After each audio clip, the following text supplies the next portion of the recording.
Welcome to all. In this session, we will try to define sum, difference, product, and quotient for real valued functions of the real variable. That is, we are considering functions f and g from a to r, for example, and b to r, where a and b are subsets of r. Here, a is the domain of f as well as b is the domain of g. Now, for each x, I can give evaluation f of x here, as well as each x in B, I may get evaluation g of x here.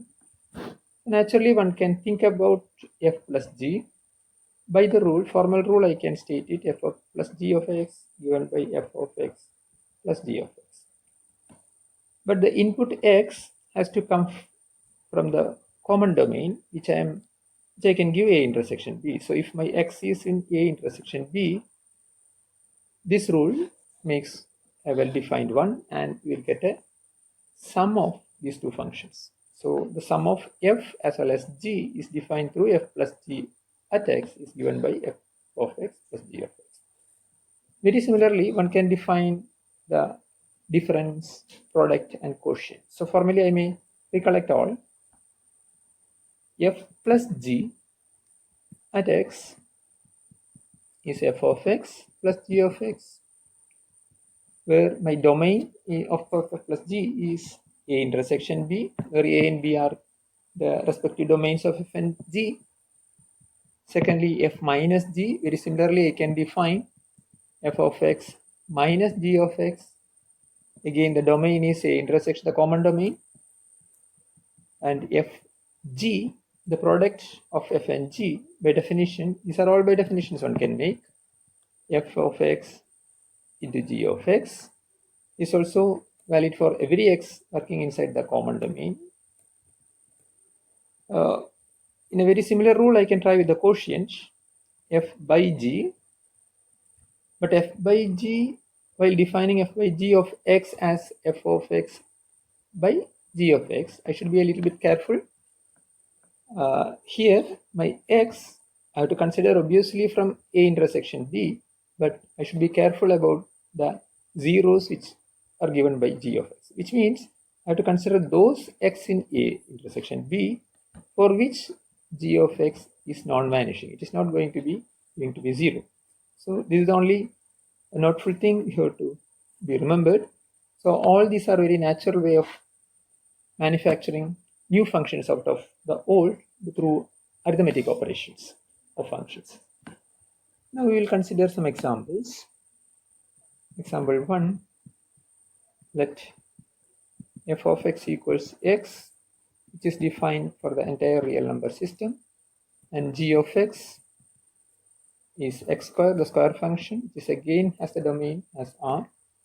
Now the sum function h, we can define h of x equals f plus g at evaluated at x. By rule, it is x plus x square.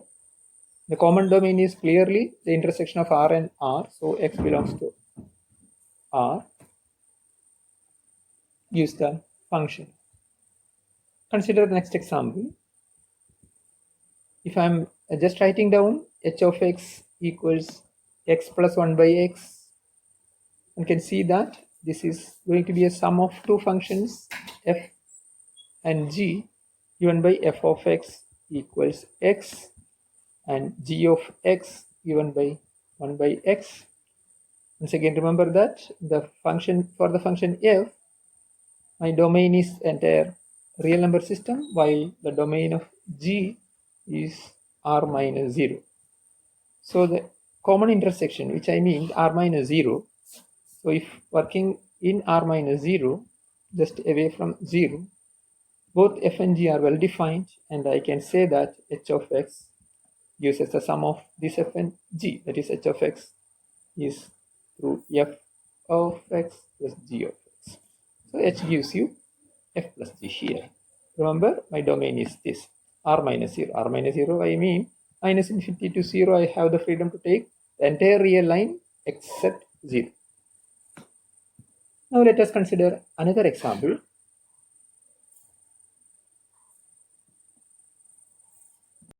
in a very similar way, one can define the difference as well as the product also. Let us look at an example where we will try to exploit quotient. Consider the function f of x, which is given by 1 plus x square, or the domain is the entire real line, and the g of x, which is given by x cubed. Once again, the domain is the entire real line. Now, the quotient function may call h, h of x. By rule, you can define by f by g of x, defined through f of x by g of x.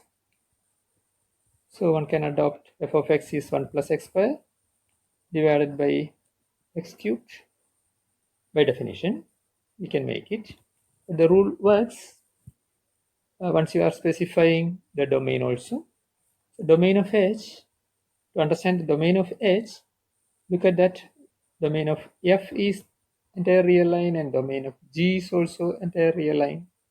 But the domain for h, actually you have to look at those x in the common domain for which this denominator function, that is the x cubed function, is not equal to 0. Which means I have to consider those x in R for which x is not equal to 0. So once again, the domain of this quotient function should be R minus 0 or minus infinity to 0. Just I have to exclude 0 from the entire real. Consider the example f of x equal to square root of x and g of x equals square root of 3 minus x. One can look for the rules for f plus g, f minus g, f g, as well as f by g in this case. And also one can discuss about the domains, corresponding domains. The domain of f is clearly going to be set of all x which are real numbers, x is greater than or equal to 0. And domain of g is going to be set of all real numbers for which 3 minus x is greater than or equal to 0. Equivalently, this is same as set of all x in R such that x is less than or equal to 3. So these three domains easily to plot on the real line. I'm just marking 0, 1, 2, 3 like this. The first domain consists of all non-negative real numbers. So starting from 0, all the right array I will be getting.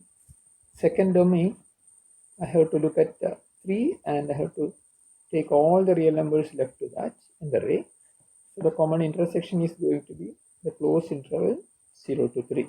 That is all real numbers in between 0 and 3. Precisely, domain of f intersection domain of g is going to be set of all x in R for which 0 less than or equal to x less than or equal to 3. We used to write it like this 0, 3, the closed interval 0 to 3. So one can discuss the rules very easily for f plus g, f minus g, f g and f by g also in the common domain, but be careful about the last one, f by g. F by g at x, formal rule can be written as square root of x by square root of 3 minus x. But domain, while specifying the domain, you have to consider those real numbers in this 0, 3 for which 3 minus x is not equal to 0, which means x is not equal to 3. So we are going to get all the real numbers in between 0 to 3 excluding 3. So we are going to get closed 0 and open at 3. There are more ways of combining functions. Consider two functions f and g. F is given to be x plus 1 and g of x is given to be 2x. Both functions have the domain as real numbers. So start with the real number x. Applying f on x, I will reach at f of x. F of x is given by x plus 1. Since it's a real number, again I can work with g on that. So g action on that may take me to g of x plus 1 which I will be giving 2 times x plus 1. The input is x plus 1 for G. So this combination, that is x from the real number x, first action will give you x plus 1. Then from this x plus 1, again I am moving through G and I will reach at 2 times of that x plus 1. So there is a combined effect from x2 to x plus 1, which I will write as G composition with F. It's obviously a well-defined rule. For every x here, I can get an output 2x plus 1. So the action, we can clearly write it as G dot F at an input x is going to be G of f of x. G action on f of x. This is basically G of x plus 1 is the f of x evaluation, and we are going to get it as twice of x plus 1. So rule is clear. So while discussing about the domain, so I have to look at those fellows in this domain. Is have to consider those x in the domain of f for which this range where it falls, that is f of x, it should be in the domain of G. So I have to consider set of all x in this domain of f for which my range, that is f of x, is lying inside the domain of G. So that actually gives me the domain of this function G dot f. So this is what is domain of G dot f. So in this picture, clearly f is having the domain R, entire real number system. G is also having the domain of R, but the range of f is entire real numbers again. So domain of G dot f is going to be the entire set of real numbers. Consider the functions f of x equals x plus 1 and g of x equals square root of x. If you are forming G dot f, start with the real number x and go along with f to give me x plus 1, from which I can take G, that is G action on this x plus 1 will take me to G of x plus 1, which will be square root of x plus 1. So altogether, from each input x, finally I'll be getting an output as square root of x plus 1. So that is going to be my rule for G dot f. So G dot f at x, each x I'll be getting as the output as square root of x plus 1. The function is defined through that. G dot f as a function for the input x is given to be square root of x plus 1. Now, the domain of this function, the G dot f function, if I wanted to evaluate or look at, I have to consider those values x in the domain of f for which f of x, which is going to be x plus 1, should be in the domain of G. But domain of G should be a non-negative real number, which means I have to consider those x which are in the domain of f, that is in the real numbers, for which f of x evaluation, that is x plus 1, that should satisfy greater than or equal to 0. That should be greater than or equal to 0. Which means I have to consider all the real numbers for which x is greater than or equal to minus 1. We can write it in more convenient way as the interval minus 1 to infinity. Very similar way, in this situation, I can consider G dot f also.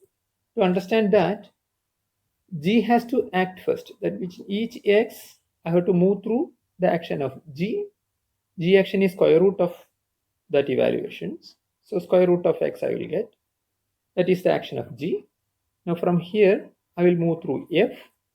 So I will be getting just a translation by 1. So whatever be the input here, I have to add 1 together.